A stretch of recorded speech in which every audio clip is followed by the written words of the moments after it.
A reading from the Acts of the Apostles. Lectura de los Hechos de los Apóstoles. En aquellos días Pablo fue a Derbe y luego a Listra. Había allí un discípulo que se llamaba Timoteo, hijo de un griego y de una judía cristiana. Los hermanos de Listra y de Iconio daban buenos informes de él.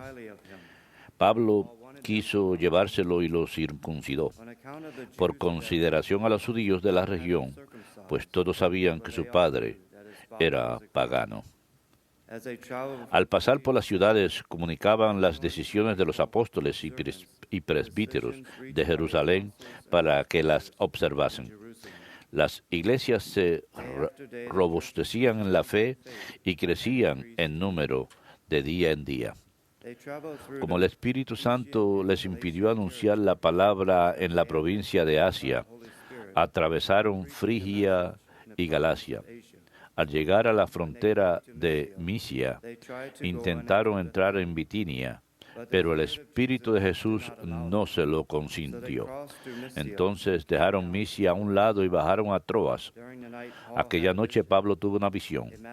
Un macedonio le rogaba: «Ven a Macedonia y ayúdanos». Apenas tuvo la visión, inmediatamente tratamos de salir para Macedonia, seguros de que Dios nos llamaba a predicarles el Evangelio.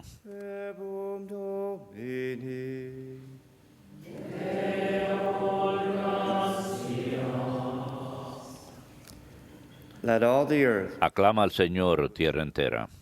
Aclama al Señor, tierra entera. sing joyfully to Aclama al Señor, tierra entera. Sirvan al Señor con alegría. Entren en su presencia con vítores. Aclama al Señor, tierra entera. know that the Lord is Sepan que el Señor es Dios, que Él nos hizo y somos suyos, su pueblo y ovejas de su rebaño. Aclama al Señor, tierra entera. the Lord is good. El Señor His es bueno, kindness endures su forever. misericordia es eterna, su fidelidad por todas las edades. Aclama al Señor, tierra entera.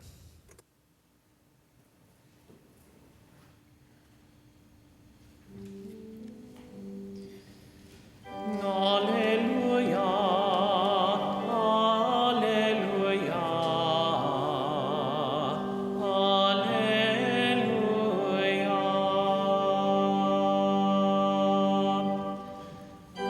Alleluia,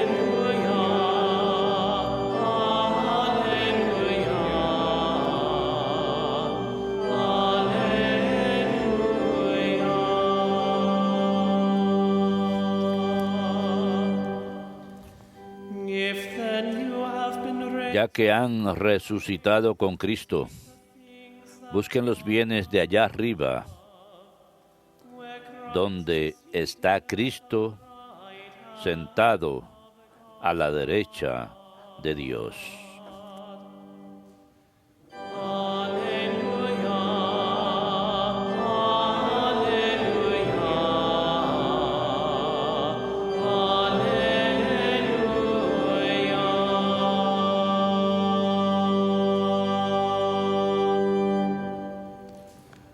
Dominus vobiscum, et cum spiritu tuo, Lectio Sancti Evangelii secundum Johannem, gloria tibi, Domine.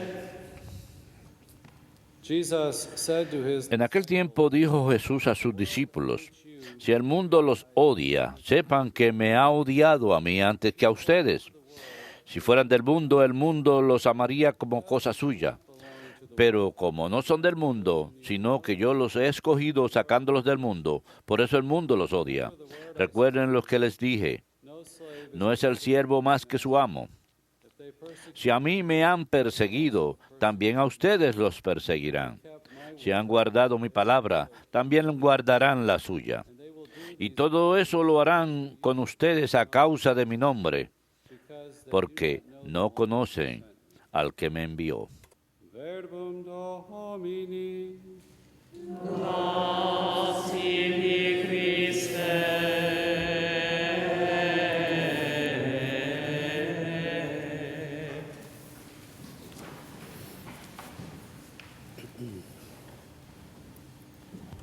Today, in the first reading, we have from Acts. Hoy, en la primera lectura, tenemos Hechos de los Apóstoles, capítulo 16, el recuento de una visión que Pablo tiene. Aún sigue en Antioquía y tiene una visión en donde escucha: ven a Macedonia y ayúdanos. Es la región de Grecia, y Pablo va y proclama el Evangelio. Pero ¿qué ocurre después? En los próximos días vamos a escuchar. El capítulo 16 se pone muy emocionante. Tenemos a Lidia, la mujer que muere en vestimentas púrpura. Está ahí con las mujeres judías. Son muy fervorosas. Él las convierte, las lleva a la fe. Realiza un exorcismo en esta joven mujer. Él expulsa a los dineros, expulsa a los demonios y los encierra, pero ellos lo golpean, sufre físicamente, pero luego es liberado al día siguiente y luego se va de la ciudad. Así pues tenemos esta proclamación y persecución y conversión. Esa es la dinámica que vemos en la iglesia, que la sangre de los mártires es la semilla de los cristianos. A través de la prédica llegan a la fe y a través del sufrimiento hay gracia compartida que convierte corazones. Y tenemos esa hermosa frase en donde Lidia, que es una conversa judía, y dice: el Espíritu Santo abrió su corazón para que escuche lo que Pablo decía, que toda conversión es obra del Espíritu Santo. Y Pablo está dispuesto a sufrir por la fe. Vemos esto en todos los Hechos de los Apóstoles. San Pablo sufre cárcel, es lapidado, es golpeado, es flagelado y sigue hacia adelante. Hice un peregrinaje hace unos años atrás, siguiendo los pasos de San Pablo, y estábamos en la región en un bote. Y yo estaba mirando el mar y parecía muy bonito desde un barco crucero, sin ningún problema. Y yo me dije: caray, San Pablo naufragó varias veces en este mar. Y las últimas 2 noches en el barco sufrimos aguas turbulentas y yo me enfermé, me mareé muy rápidamente. Pero él sufrió un naufragio. Incluso pasó la noche en el agua sufriendo por el Evangelio. Es un testimonio increíble. Así pues, Jesús nos dice hoy: si el mundo los odia, noten que me dio a mí primero. Si ustedes pertenecen al mundo, el mundo se ama a sí mismo. Yo los he elegido a ustedes para que salgan del mundo. Cuando hablan del mundo se refiere al aspecto caído de las cosas que encontramos en el mundo. Por supuesto, la creación es buena, creada por Dios. La recibimos de las manos del Creador. Todos los seres humanos hemos sido creados a imagen de Dios y somos buenos, pero sabemos que el pecado entró a través del pecado original y el pecado posterior. Y existe un aspecto caído en el mundo. Hay una forma mundana de pensar que tiene que ser redimida, que necesita la luz del Evangelio, que necesita ser guiada de vuelta a su Creador. Y esto lo vemos en el mal física, en la naturaleza, en tormentas, calamidades, cosas de esa forma que existen en el mundo de hoy, pero por seguro principalmente en la humanidad. La falta de humanidad del hombre hacia sus hermanos llega a niveles inmencionables. La violencia, el derramamiento de sangre hoy en día es más que lo que podemos aceptar, es abrumador. ¿Por qué pasa todo esto? Jesús dice: porque ellos no conocen a aquel que me envió, no conocen a Dios, no han experimentado su gracia, no han aceptado la luz de su verdad, de que estamos cegados por el pecado y el egoísmo. Eso es caer a ese aspecto caído de nuestra naturaleza humana y tapa la luz de su gracia. Y incluso aquellos que hemos sido bautizados y confirmados en la iglesia y que sufrimos por vivir una vida devota, somos pecadores. Nosotros contribuimos a la misa. Somos pecadores débiles que necesitamos la gracia de Dios, muy falibles, muy débiles, muy pecadores. Y tenemos los sacramentos hoy para ayudarnos. Tenemos la confesión. Durante este año de misericordia, el Papa Francisco ha hecho un llamado a confesarse, a renovarse, a restaurarse. Somos como las plantas en una casa o en una oficina. Si uno no les echa agua, se mueren. Necesitamos el agua de la gracia de Dios, el agua de su luz, agua y tierra nueva. Yo no soy muy bueno con las plantas, pero hace falta ponerle tierra nueva a las plantas para que echen raíz y tengan fuerzas. Nosotros necesitamos el perdón continuo y ser renovados en la gracia también. Así pues, Jesús hace todo esto por nosotros. Él nos redime a través de su misterio pascual. Y eso es lo que celebramos aquí en el tiempo de Pascua. Estos eventos de su sufrimiento, muerte y resurrección, que culminan en Pentecostés, 2 o 3 semanas ya falta para eso, con el descenso del Espíritu Santo que adquirimos a través de su misterio pascual. Él nos envía ese misterio pascual, ese Espíritu Santo que entra a nuestros corazones para transformarnos, para limpiarnos del pecado, para enviarnos, para guiarnos y fortalecernos, para hacer lo posible a través del don del Espíritu Santo. Y después celebramos el Domingo de la Trinidad, que por medio de las obras de Cristo, lo que Él hizo por nosotros, podemos compartir en esa vida trinitaria, vida eterna, vida divina, para siempre. Y luego celebramos el Corpus Christi, lo cual es una representación de estos misterios, del misterio pascual, y nos alimenta y nos ayuda durante la vida diaria. Es algo hermoso. La Iglesia sabe lo que está haciendo. Nos presenta estos grandes misterios, nos sustenta, estos misterios que nos sustentan, que necesitamos para vivir una vida cristiana devota. Celebramos estas cosas en nuestros tiempos litúrgicos. Así pues, compartimos, cooperamos con el misterio de la redención, el cual hace avanzar el reino en la historia. Estos eventos del Calvario y la resurrección se llevan a cabo en la historia a través de nuestras vidas. La cruz se encuentra al centro del reino de Dios, o sea, que ha empezado y que está creciendo. La gente se está convirtiendo y llegando a la fe. Y nosotros compartimos ese misterio. Nosotros cooperamos con eso. Presentamos nuestros sufrimientos, traemos nuestra cruz a todo esto. El Papa Francisco hace poco dijo que hay más mártires hoy que la iglesia primitiva. Y esto se puede verificar. Son cifras. Lamentablemente tenemos también video de ello. En el Medio Oriente, la persecución de los cristianos. Esta Pascua pasada, más de 70 cristianos pakistaníes sufrieron martirio. La mayoría fueron niños. Más de 300 fueron lesionados. Eso fue en la celebración de Pascua. Quiero leer algunas citas del Papa Francisco sobre el martirio. El mundo no toma en serio esta dimensión del martirio, no entiende el camino que Cristo enseñó, el camino diario del martirio, el camino al martirio y de defender los derechos humanos, el camino al martirio al defender a los hijos de uno, padres, madres que defienden sus familias, el camino al martirio de los muchos enfermos que sufren por el amor a Jesús. Todos tenemos la posibilidad de seguir hacia adelante con los frutos de Pascua en este camino al martirio sin caer. En otra ocasión dijo, ¿qué le hace falta a la iglesia hoy?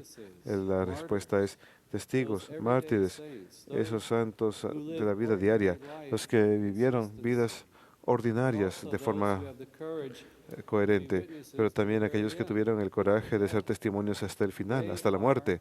Ellos son la vida y sangre de la iglesia. Ellos son aquellos que llevan a la iglesia hacia adelante, dijo el Papa, que dan testimonio que Jesús ha resucitado, que Jesús vive, y dan testimonio de forma consistente en la vida y con el don del Espíritu Santo. Él dice, sin embargo, también hay otro tipo de persecución de la que a menudo no se habla. Esta forma de persecución es debida a confesar el nombre de Jesús y nos da y un tipo explícitamente claro de persecución. El otro tipo de persecución se disfraza como cultura, se disfraza como modernidad, se disfraza como progreso. Es un tipo de, diría yo, una persecución amable, para decirlo de forma irónica. Podemos reconocer cuando una persona es confesada por no confesar el nombre de Cristo, sino por querer demostrar el valor de los hijos de Dios, los valores de los hijos de Dios. Así pues, un tipo de persecución, el Creador en la persona de sus hijos. Y esto lo vemos muy claramente en el Occidente, donde hay una rebelión en contra de Dios. El ateísmo está en crecimiento, hay una rebelión contra Dios y su ley, la ley natural. El cristianismo se atreve a decir que hay una verdad objetiva, un contenido objetivo en la revelación en Jesucristo, que hay una moralidad que no puede cambiar, que hay una ley natural que une a todos los pueblos, si uno sea bautizado o no. Solamente se trata de una ley del bien y el mal. Y en especial vemos en Estados Unidos, pero en el occidente entero, en la revolución sexual, ese acogimiento de la promiscuidad, de separar el sexo de la procreación de los hijos y todas las éticas sexuales involucradas en ello y las consecuencias de ello, que la Iglesia siempre, a menudo, es la última defensora en contra de todo esto. Nadie ni siquiera escucha los argumentos que presentamos contra los anticonceptivos. WTN está involucrado en un litigio contra el gobierno por el mandato del HHA, en donde el gobierno quiere que paguemos por anticonceptivos, por medicamentos abortizantes, los cuales son medicamentos que causan aborto. Y se pueden imaginar, si ganan en esto, van a querer añadir abortos quirúrgicos en algún momento, y el gobierno dice, ustedes tienen que pagar por esto de su bolsillo. O sea, están usando la fuerza para violar la ética cristiana, pero más que nada la ética de la ley moral. Esto lo vemos a diario en nuestra cultura, una promoción de la homosexualidad. La enseñanza de la Iglesia de que la atracción entre personas del mismo sexo son trastornos sobre los cuales uno nunca debe actuar según esos impulsos. Las penalidades que usan para castigar a ciertas personas, como aquel panadero que no quiso hacer un pastel para un matrimonio gay, o el fotógrafo que se le negó a tomar fotos. Nunca había visto yo que el gobierno se metiera de esta forma y dijera, tienes que tomar estas fotos, tienes que hacer el pastel. La razón en la por qué se niegan a hacerlo es porque piensan que están apoyando a esta pareja, lo que esta pareja está haciendo a través de su trabajo, aunque sea de forma indirecta. Es una objeción de conciencia. Así que hay mucha presión en nuestra cultura en apoyo al matrimonio gay. Nos dicen, si no apoyan, ustedes son unos racistas. Pero el comportamiento de atracción entre dos personas del mismo sexo no tiene nada que ver con la raza, tiene que ver con el comportamiento, no es racismo. Nuestra identidad es el hecho de que somos hijos de Dios. No estamos reducidos a las inclinaciones y deseos sexuales. Somos mucho más grandes que eso. Somos muchos grandes que nuestro pecado. Dios no deja de amarnos por inclinaciones que tengamos o pecados que hayamos cometido. Él nos llama en su misericordia a recibir su gracia, a recibir esta nueva vida que Él quiere darnos. Así que todos, cada uno, tenemos esa preciosa identidad de ser hijos de Dios, llamados a la vida plena. Y nuestra imagen de que hemos sido creados a su imagen como hombres y mujeres y que debemos trabajar para aceptar esta imagen, aceptar nuestra naturaleza humana. No podemos cambiarla. Parece que es una especie de rebelión de última hora contra la creación de Dios. El mensaje cristiano es de compasión, hacia todos aquellos que tienen problemas con pecados de la sexualidad o de la identidad sexual. Y puede ser un esfuerzo heroico. La Iglesia lo sabe, los sacerdotes lo saben. Lo escuchamos en la confesión todos los días. Pero el mensaje cristiano, el mensaje de la compasión es, de esta forma, según el Evangelio, mostramos que hay un camino a la vida plena, a la alegría, a la paz y felicidad. Y en la caridad proclamamos ese mensaje. Y lamentablemente hoy, en la tierra de la libertad, en Estados Unidos, a la que todos amamos, la Iglesia parece estar más y más enfrentada con el gobierno y la cultura. Y no es una cosa que nos escondamos, sino más bien debemos responder con audacia, proclamar el Evangelio, con intrepidez y amor y el mensaje de misericordia, de que todos somos pecadores, todos necesitamos redención, todos necesitamos su gracia, y ese es el camino a la vida. Es la única manera. Este mundo caído nos lleva hacia la muerte. Si seguimos esa corriente, si seguimos nuestra naturaleza humana caída, nos encontramos en la oscuridad, y eso no es lo que quiere Jesús para nosotros.